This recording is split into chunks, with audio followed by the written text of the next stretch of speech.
we are at ArtPrize in Grand Rapids, Michigan, and I have Michael Gard, who is one of the top 10 ArtPrize sculptors.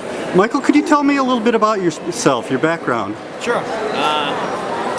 Grew up in London, moved to the US 20 years ago, and shortly after started making wire sculptures full time. This piece is called Taking Flight, and it's a 13-foot tall winged figure which I made weaving aluminum wire around a sculpture that I made in wax. Well, it's beautiful. How did you get started in doing wire sculpture like this? Initially I was just fooling around with steel wire when I was 17 years old and in high school, and made a little ball and then made more and more elaborate things, and after I moved to the US started doing it fairly intensively and thought I might be able to make a career out of it. And how long have you been doing it?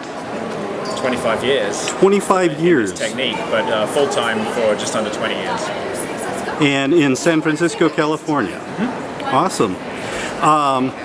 So how did you dream up this project for ArtPrize? Well, I've been working with adding lights to the wire for about 5 years, and really wanted to come up with something new that hadn't really been done before. And I was considering doing a 10-foot figure, and determined that it would only be 7 pounds in weight. And then the idea occurred to me that I could lift that with a helium balloon and float it around a city.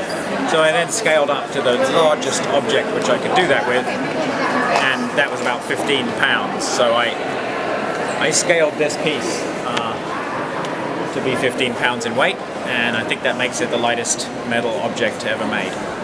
Well, she's gorgeous. Thank you. Did you model her after anyone in particular? No, I've been working with this pose many years, and originally was inspired by a number of photographs of dancers, but then I developed it myself.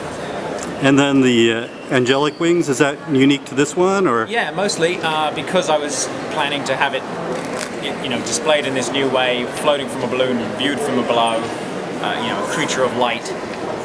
That seemed to fit with the theme there. Well, she's gorgeous.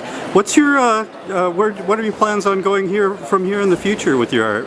I'd like to do more pieces that are, displayed on balloons, and it's a great new way of showing art to people. They aren't expecting to see it. Oh, absolutely not. How long does it take to make one of these?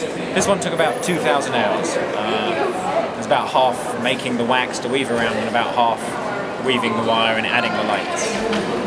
If you could you make a duplicate of this, or is this? In about half as much time, because I would have the molds to make the wax. Okay, very cool. I was suspecting that. Yes.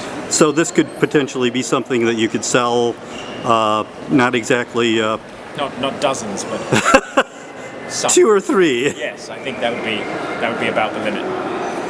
So, just curious, if some rich person were to take a look at this and say, I want one of these for my home, how much would one of these set them back?